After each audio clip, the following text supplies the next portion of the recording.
This pre-recorded program is paid for by the Dallas-Fort Worth Hospital Council. All opinions or statements expressed on this program are solely those of the Dallas-Fort Worth Hospital Council or its guests and does not reflect the opinions or advice of KRLD or Odyssey. This is the human side of healthcare, where we explore all aspects of today's ever-changing healthcare environment. Brought to you by the Dallas-Fort Worth Hospital Council and featuring CEO Stephen Love with co-host Thomas Miller. Now, let's make healthcare human again. Welcome to the human side of healthcare. Delighted you're with us today. And today we want to talk about something that's really fun. We're going to talk about how some of our children's hospitals actually use dogs and they're beneficial to those young patients. We're going to be talking to Laura Sonefeld, who is the Facility Dog Program Coordinator at Cook Children's Hospital located in Fort Worth. Laura, welcome to the show. Thank you guys so much for having me. I'm so glad to be here this morning.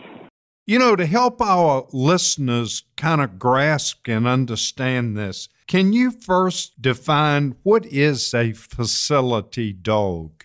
Absolutely.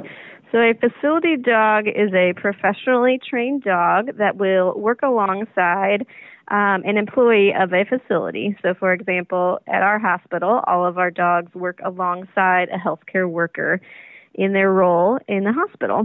The dogs are here to work alongside their handlers, and they help provide therapeutic interventions, help provide calm and anxiety reduction, motivation, encouragement, a little bit of laughter, and normalcy in a very abnormal setting such as a hospital.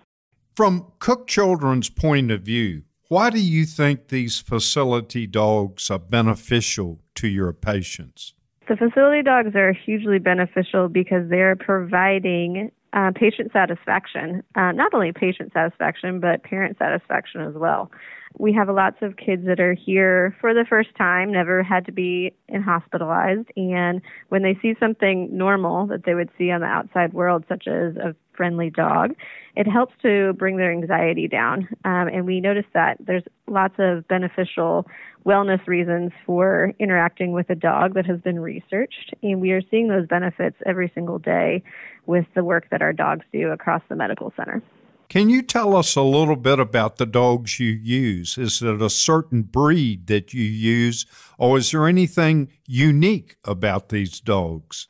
Absolutely. So all of our dogs have come from two different groups called, one is Canine Assistants and one is Canine Companions. Both of these programs breed and train facility dogs and service dogs. So all of them are golden retrievers or Labradors, or we have two golden doodles as well in our program. And they all go through a pretty intense training from essentially the time that they are little puppies. They go through training at their facilities with their foster families until they're ready for placement at a facility. So in our program, we have 3 golden retrievers, 1 Labrador retriever, and 2 golden doodles. When you use these facility dogs, what different departments do they help within the hospital? Absolutely. So we have a variety of disciplines that our dog handlers. So a majority of our dog handlers are child life specialists, and our child life specialists work across the inpatient and outpatient areas all over our hospital. In particular, we have a child life specialist that works in the hematology and oncology inpatient unit with their dog, Chanel. And then we have another dog who works in our rehabilitation and transitional care unit, and that is Bree. Both of these dogs specifically work with their child life handlers in those two populations. And then we also have a dog, Zuni, who works in our behavioral health program. She works both on the outpatient and inpatient side of that program. Our dog, Kitty, works in our care team clinic, which is the clinic where patients are coming for exams for trauma or physical abuse. And last but not least, we have Steve and Neely, who cover a broad variety of patient populations across the hospital, and they take referrals across about 8 different inpatient units, serving anywhere from gastroenterology to endocrinology to post-surgery, just a variety of different diagnoses that those dogs can see. To help our listeners kind of visualize this, and You mentioned inpatient and outpatient in the various departments. How exactly do the dogs interact with the patient? Absolutely. That's a good question. So on the inpatient side, our dogs are visiting kids that will be staying the night, and it could be anywhere from a few nights to we have patients that are here for months at a time.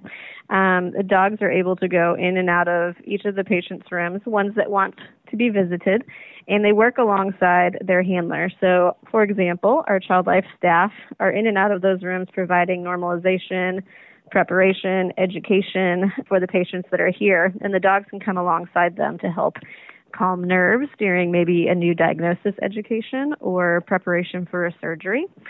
And then on the outpatient side, we get a lot of referrals to help with procedural support. For example, patients that have to get lab work done or have to get IVs or maybe injections such as the flu shot.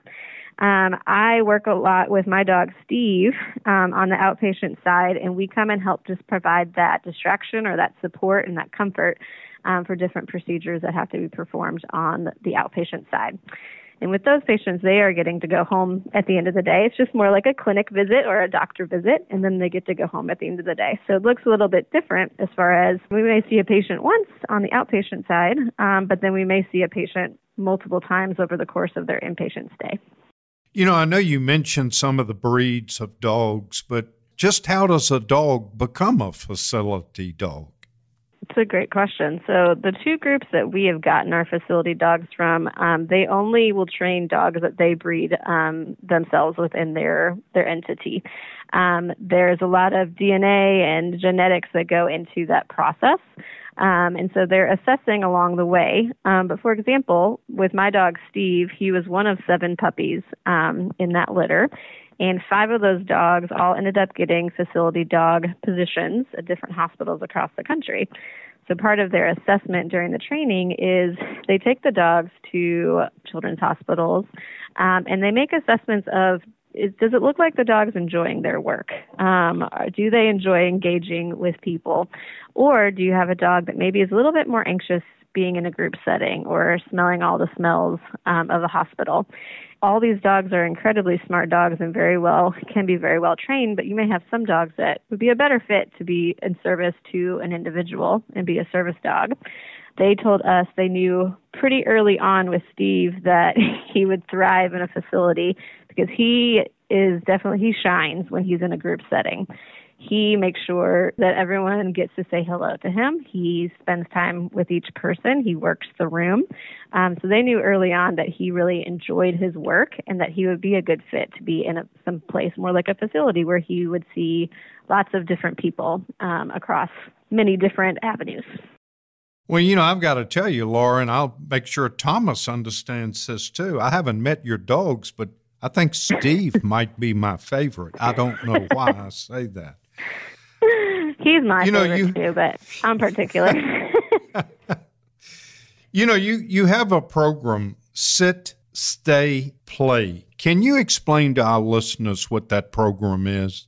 Yes, sir. So Sit, Stay, Play is a facility dog program that was started at Cook Children's back in 2014.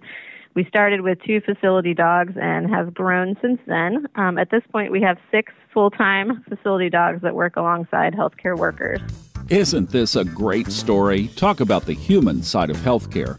We'll hear more about the Facility Dog Program at Cook Children's from the coordinator, Laura Sonefeld, when we come back.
This pre-recorded program is paid for by the Dallas-Fort Worth Hospital Council.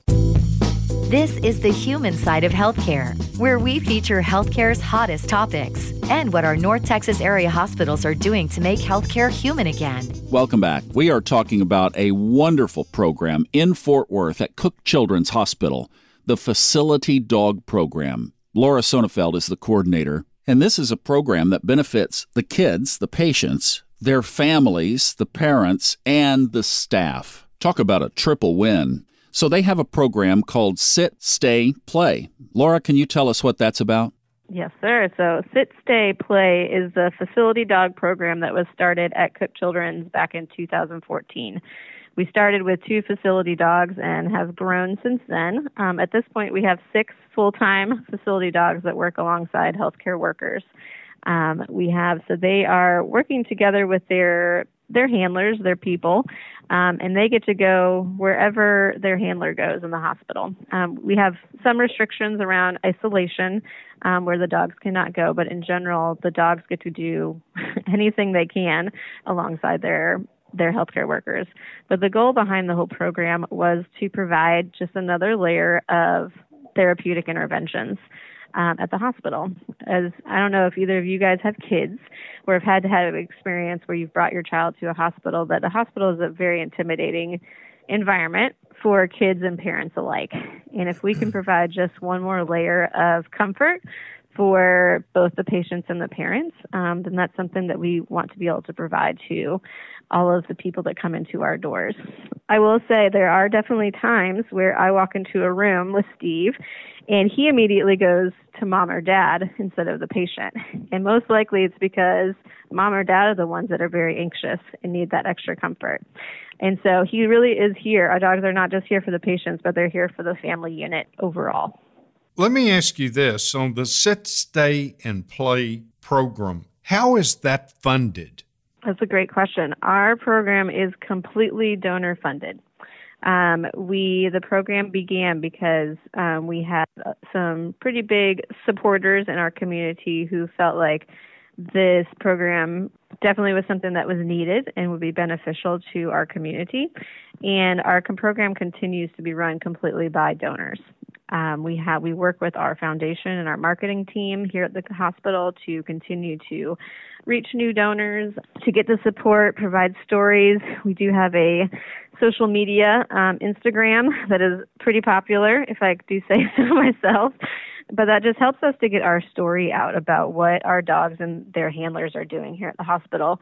And we definitely completely rely on everything we can in order to provide all of our handlers and their teams with anything they need. Our dogs are living, breathing animals, and so they have food needs, they have toy needs, they have vet needs, and all of that is completely covered by our donor-funded program. No family is ever going to receive a bill for meeting one of our facility dogs or benefiting from any of their services, and we would like to keep it that way. For our listeners out there that may want to help support this program, what do you suggest? What I would suggest is if you are an Instagram person, to follow us on our Instagram at sitstayplay_cc. That is where you'll see just a lot of our dogs in action, seeing what they get to do in the hospital. But we also have on our Cook Children's website, which is cookchildrens.org, we do have a page that provides even more information about our program overall, a little more information specifically about each dog and their handlers and where they work in the hospital, but also provides a link for where we are able to accept donations. We do have a wish list of items that are regularly needed by our pups, and so that would be a great place to start if you want to learn even more about what the impact is that our facility dog handler teams are having on the patients, families, and staff here at Cook Children's. Laura, we've been through, obviously, an unprecedented 2 years in our current modern history. As you take a big step back, have there been any elements of this that jumped out and kind of surprised you? Maybe a couple of things that you weren't expecting that were added benefits? Well, I think in light of, still surviving and being in a pandemic right now, one of the biggest things that we have noticed is that we have all the time think that our dogs are just here for patients and families, but the reality is that our dogs are hugely therapeutic for our staff as well. Whenever we walk onto a unit to go visit patients, I always am very intentional about swinging Steve by the nurse's station to check in with them. Providing a few minutes of Steve, playing with them or sitting in their lap allows them some levity and allows them to take a deep breath before they have to go back into what is a pretty stressful job. And so I think it's hugely important for people to know that, our dogs really are making a huge impact on literally every person that walks into the medical center. And we've been able to, during the last almost 2 years now, been able to be a little more intentional about spending time specifically with staff, helping them with debrief through maybe a traumatic or a stressful situation. And it's pretty amazing to see our dogs walk into a group setting of staff members, and you can feel everybody take a collective deep breath. And you can witness the magic of Steve just walks around and make sure everyone's doing okay, then goes to the next person and checks in with them. And all of our dogs have that intuition built into their personality. They know who to go to. They know who needs them the most. And we let them direct that a lot of the times. And it's pretty amazing to see that impact. Yeah, that is absolutely incredible. I was thinking back, Steve and I have not only seen a few New Year's Eve celebrations in our life, we've seen a lot of decade changes in our life. And one of the things that I remember back in the day is you could smoke on an airplane and they would absolutely not allow animals on the plane. Well, now you can't smoke on the plane and you can't have animals. So do you think this is a change that will permeate some of the future for not only healthcare, but even how a lot of us handle things after this pandemic has taken so much from us over the last 2 years? I do think there's been a newfound appreciation for our pets. We do often get families that ask us, they're like, oh my gosh, the impact that your dogs had on our child when we were here was amazing. We want a dog like y'all's dogs at home. And I always tell people, get a dog. Dogs in general have that intuition built into them. Even if our dogs were not trained like they were, I guarantee they would still have the intuition that they do. That isn't something that I feel like is really taught to them. That is natural to them. So you have this understanding that when you get home, for those of you who have pets or dogs, is that greeting. Your dog loves you no matter what, no matter how stressful a day, and they just want to give you unconditional love. And so I do hope that people do see and understand truly the impact that our animals can have on us, and truly understand and appreciate the work that our dogs are putting in every single day. And in light of saying that as well, we have some days where Steve's moving a little bit slower in the workday, and it's because he has seen and felt all of the emotions of all of the people that we have come into contact with. And that can take a toll on him. He does need to get rest. And it's the same thing for our pets at home. So we do need to be mindful of they want to give us never-ending love. But we also need to be mindful of taking care of them as well and making sure they get the breaks that they need. Well, you're talking about the ultimate empath here, aren't you? Somebody that can walk into the room and feel the energies of the people in that room. Absolutely. He picks up on every single emotion, which oftentimes there's more than one that occurs, and he feels all of that. And, there are times where he just gets to cuddle up and get into a bed with a patient and he falls asleep. And we have people that'll be like, oh, it must be nice to sleep on the job. And I have to be like, well, he is a dog. He gets to sleep on the job. But what he's also doing right now is he's modeling how to relax. He's modeling how to bring the anxiety down in a room. And he's telling people that it's okay to take a break. Take a deep breath. I'm here. We're going to snuggle for a little bit, and that's all you need to do right now. There are some belief systems that we might come back for another life after this one, and some people believe we might even come back as animals. I don't know that coming back as one of your dogs wouldn't be that bad of a gig. We have people say that a lot. They said these dogs have a pretty good little job. And I said, I agree completely. They get love and attention all day long. And that's usually what most dogs, all they want is just love and attention from people that love them. You mentioned an Instagram account, and a picture is worth 1,000 words. How would people find you on Instagram? You can look up at sitstayplay_CC. And there's a gorgeous picture of all 6 of our dogs on our profile picture that we just took recently. And we try to post pictures of all of our dogs, as they all very much have different personalities and different skill sets. They're all doing amazing work, but they definitely do it in their own way, which is another fun thing too. As people get to know about our dogs or get to know them, they realize that Steve is the goofball. Bree is she's got a little bit of a sass when she walks. Chanel is our matriarch, and she is the cool, calm, and collected one. And it's fun to get to know that all these dogs are very different, but also really excellent at their jobs in their own way. Well, you not only showed us the human side of healthcare today, Laura, you've shown us the canine side of healthcare, and thank you for that. Absolutely. Happy to share about our program, as I really feel like it makes a big impact. Thank you, Laura. You have just been a delight for telling us about the dog program that helps patients and their families at Cook Children's. Now, when we come back, Liz Petty from Parkland Health joins us to talk about something that always seems to pop up this time of year, and that is keeping our kids and our families safe from poisons in our own homes. Next on the human side of healthcare.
This pre-recorded program is paid for by the Dallas-Fort Worth Hospital Council. Welcome back to the human side of healthcare, where we explore how to take better care of your health so you can live a happier, healthier life. With DFW Hospital Council CEO Stephen Love, along with Thomas Miller. Welcome back. You know that horrible moment when you realize one of your children has ingested some type of poison is something that we all need to learn about. There's a poison control resource available for you here in North Texas, and we're going to talk about it. We've got Liz Petty with us today. She's not only a Master's of Public Health, but a public health educator, and is at the North Texas Poison Control Center located at Parkland Memorial Hospital. Liz, welcome to the show. Hi, Steve. Thank you for having me. I appreciate it. You know, how do you define insecticide versus pesticide?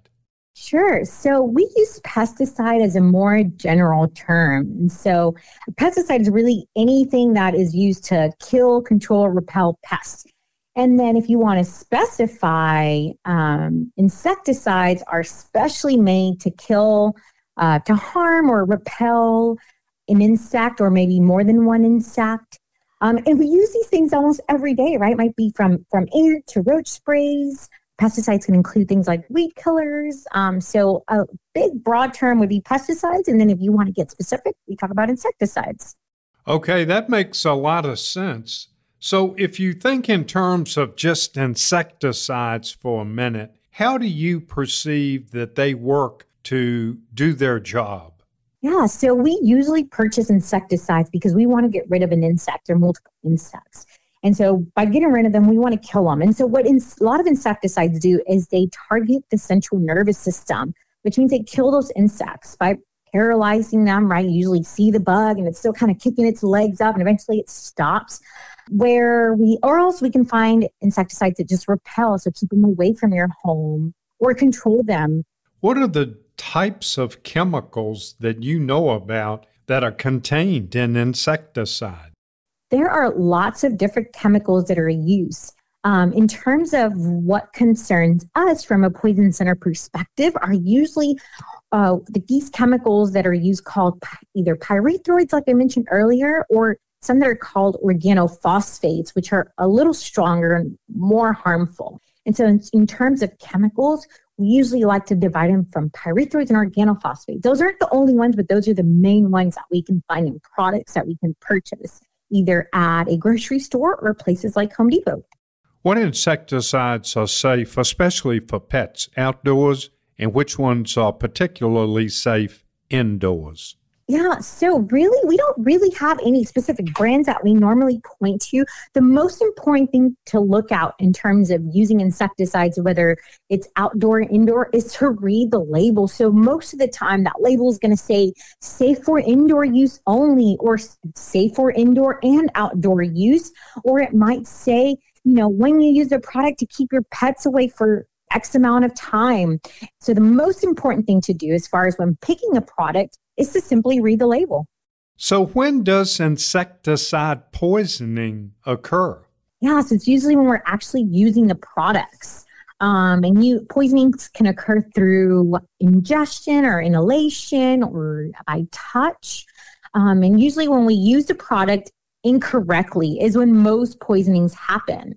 Or if a child gets a hold of it unintentionally. So let's say you spray and you don't actually leave the area like the label mentioned, and you breathe it in and maybe get some symptoms of dizziness or headache or vomiting, or you use a product and you leave it out, and here comes your child and gets a little hold of it, right? So poisonings usually occur accidentally, but they can all really be prevented when we put these products up or use them correctly.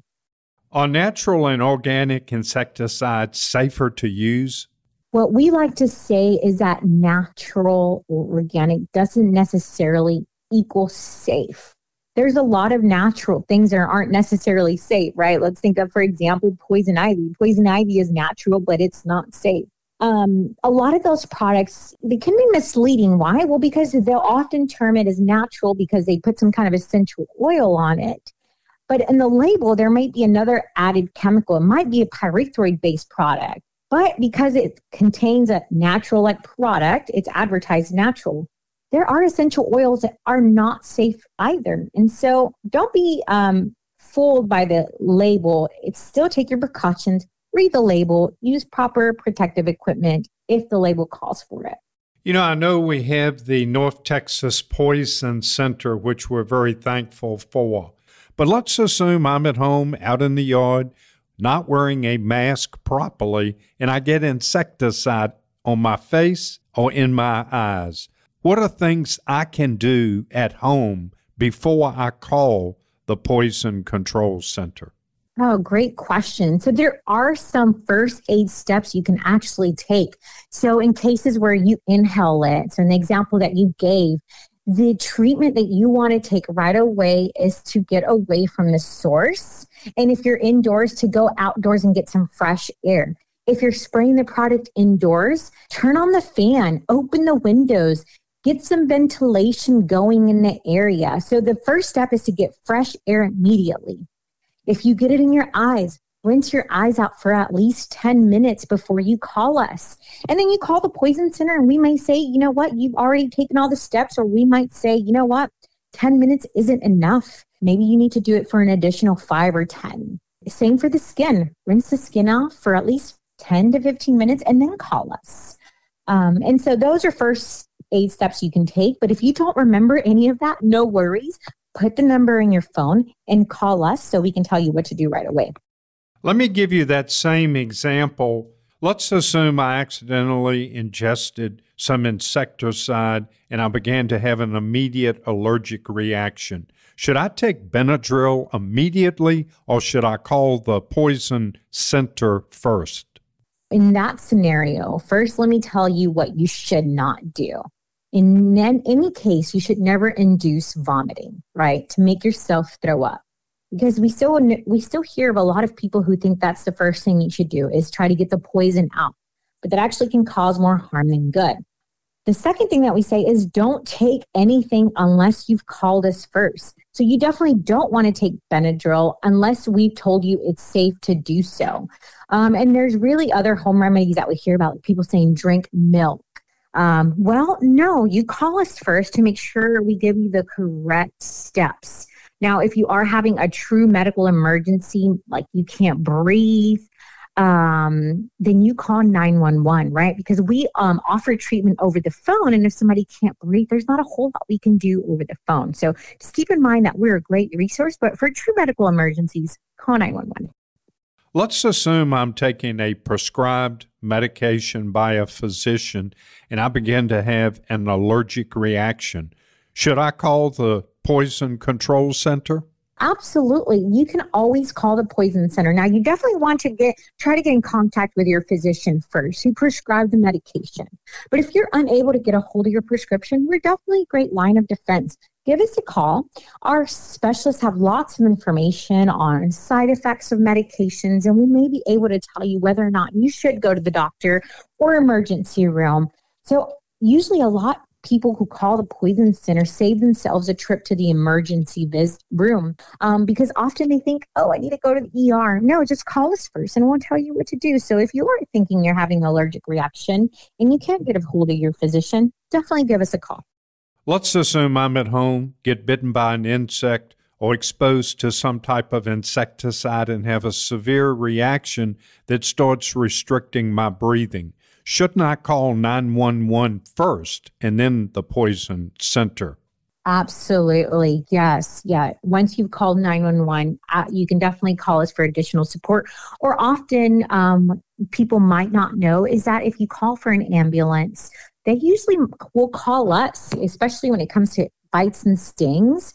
When you're en route to the hospital, EMS gives us a call so they know what to do. So no worries. At some point or another, Poison Control is going to get a call, whether it's from you, EMS, or even the doctor in the hospital.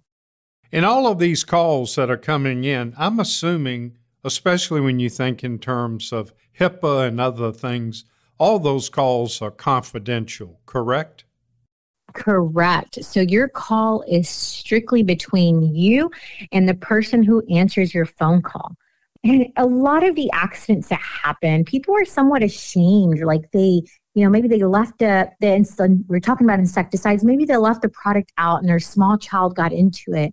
And then maybe they might be ashamed to call. They say, well, I wasn't watching over my child. I don't want to get in trouble. Hey, we know that accidents happen. So know that if you call the poison center, we're not, going to call the police on you to get you in trouble or call Child Protective Services, because most of those poisoning incidents are accidents. So keep that in mind when you're calling us. It's just completely non-judgmental help. That's really good to know, because I'm thinking in terms, and I'm going to pivot a little bit away from insecticides and poison control. But let's say you have a toddler that unfortunately got into a detergent and ate one of the pods that contains detergent that you use in laundry. That's certainly an appropriate call to the poison center, wouldn't you say? Oh, absolutely. We get tons and tons of calls like that, especially with those detergent pods, because those tiny little packets are attractive. They smell really good. They're often in a place where children can reach them. And we do get plenty of calls about children who ingest those. So that is definitely a poison control call. Absolutely. A lot of the time, your kid's going to take a bite out of it and spit it out because they realize, wow, it tastes gross. For a very small child, like a 1-year-old, 2-year-old whose taste buds are still developing, they might think that packet is the most delicious thing they've ever eaten. And so they might eat the whole packet or even more than one. And that situation can be dangerous pretty quick. Here's the phone number to put in your phone, 800-222-1222. The North Texas Poison Center from Parkland Health and Hospital System. From plants to bites to laundry detergent, they can help. We'll have that phone number in the next segment and more with Liz Petty.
This pre-recorded program is paid for by the Dallas-Fort Worth Hospital Council. Covering the healthcare topics that matter most to North Texas. This is the human side of healthcare with DFW Hospital Council CEO Stephen Love, along with Thomas Miller. Welcome back. We're talking to Liz Petty, who is a Master's of Public Health and a public health educator from Parkland Health and Hospital System, talking about accidental poisonings. Their number again is 1-800-222-1222. It's a free service. Steve? One other question I was going to ask you. Let's assume you've prepared a good meal at home, you've eaten it, and then afterwards you start getting sick to the point you think, I've got food poisoning. Would that be an appropriate time to call the poison center? Sure. Yeah, absolutely. So, food poisoning often comes on pretty quickly after if you've eaten some undercooked or improperly prepped foods. And so definitely give us a call if you are concerned about food poisoning. Now, do be careful with food poisoning because often, you're vomiting or you have diarrhea and it can cause dehydration. So you want to make sure that, drinking plenty of fluids, to prevent dehydration, which is when it becomes pretty dangerous. I'm going to hand it off to Thomas so he can have some questions. But before I go, do you have any final thoughts or nuggets of knowledge for our listeners?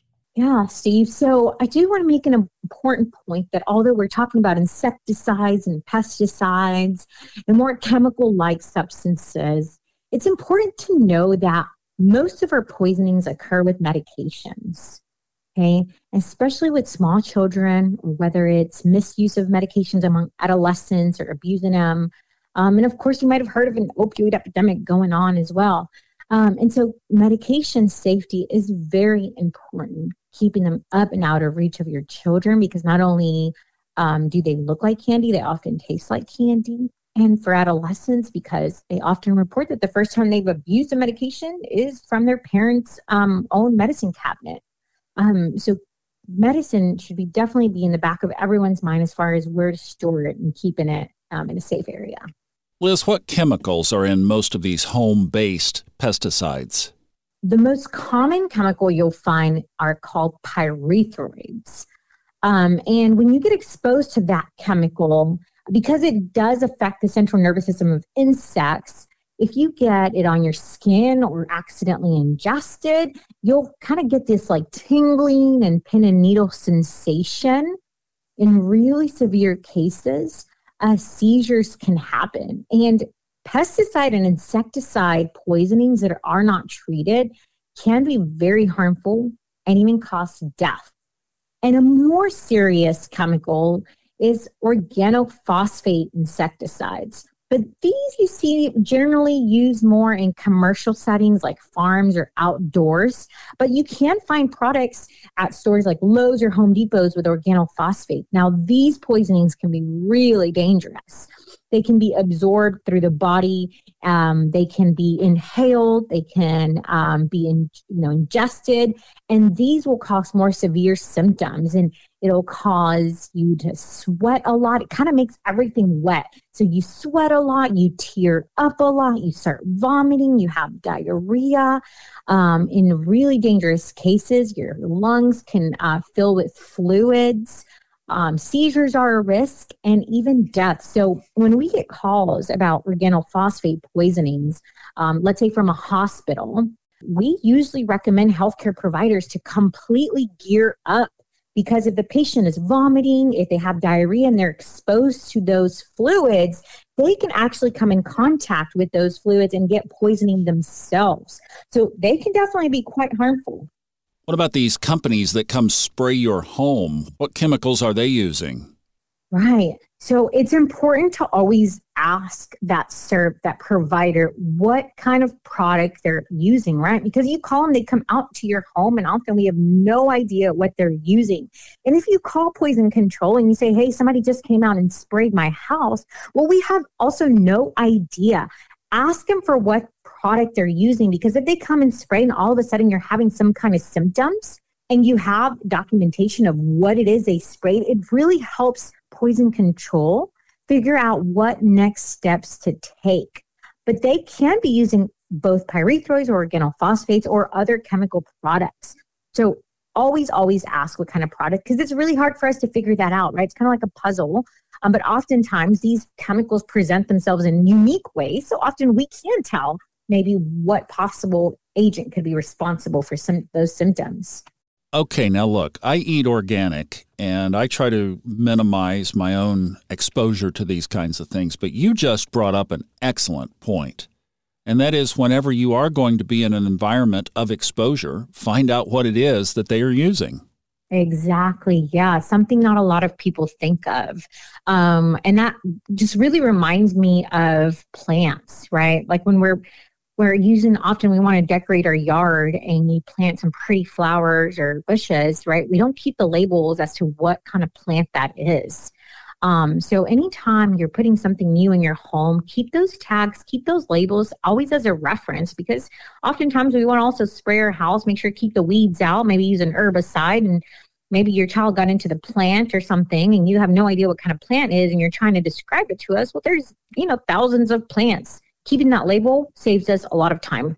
Okay, now let's transfer to the office, because I know offices get sprayed off hours on the weekends. You may not even know the vendor, much less who to call. Let's say you have a reaction. What do you do then? Yeah, so that gets a little tricky, right? But if you're all of a sudden having unusual symptoms, it could be, usually you can blame it on a number of things. But I do want to say that most of the times, in more like industrial settings, if you're visiting somewhere, you've been at home all day and you're visiting somewhere, sometimes they'll put a sign out that says this lawn has been treated. Right now, it's going to be really, really hard to find out what products they treat with. So unfortunately, that does become one of those instances where it can be tricky. But no worries. We have toxicologists who are experts at this. And so if at any point you're having symptoms and you go to the doctor or you call poison control, we'll consult with our toxicologists and we'll try to get it figured out for you. Do you think that these products are generally safe, or do they cause, in some cases, cancer? Can they be carcinogenic? Yeah, so often those products are labeled as carcinogenic, right? And so when misused or used improperly long term, they definitely can have some health effects. Now, for most of the time, for the synthetic insecticides or pesticides that we use around our house, if you use it correctly, most of the time we don't consider it unsafe. But there are incidents. There are incidents where workers have used some of these products long term and have had cancer in the long run from it. I know there's lawsuits out there. And so, unfortunately, because some of those health effects are long term, usually work in the way where things don't get banned until something bad happens, right? Just because it takes so long for some of those health effects to really kick in, sadly. Monsanto and Roundup have been in the news a lot. Yes, and that's exactly what I was referring to. Okay, so you do hear a lot of Roundup-related issues? Yeah, absolutely. I always get calls about, just concerns about those products. But we've seen, there's lawsuits and deaths that we've heard have happened. And, if you drive by any farms, you probably have seen a crop duster at some point. What are we being exposed to at the grocery store? And what about organics? Yeah, so even organic products can contain some of these products because of rainwater that washes these products out, right? So this product is used, it rains, and that product kind of tends to stay in our soil. So even with products, even with baby food, if you've heard, just a couple of months ago, there was a big deal about heavy metals in baby food and foods like carrots and sweet potatoes, root-like vegetables. And, the FDA and EPA did limit the amount of heavy metals that we can find in our food and pesticides. But because of pollution and rainwater, a lot of those things just tend to be in our soil for years and years and years and years. Unfortunately, sometimes unavoidable. Liz Petty from Parkland Health and Hospital System, a wealth of information. Want to give you that number one more time, 1-800-222-1222. Steve? Thanks for joining us today, and we hope you and your family are having a wonderful Labor Day weekend. As we look to next week, it's the anniversary of September 11. We know there's still a lot of anxiety, stress, and angst. So join us as we talk to two mental health professionals. on the human side of healthcare. Have a great rest of Labor Day weekend and join us next week. The previous program is paid for by the Dallas-Fort Worth Hospital Council. All opinions or statements expressed on this program are solely those of the Dallas-Fort Worth Hospital Council or its guests and does not reflect the opinions or advice of KRLD or Odyssey.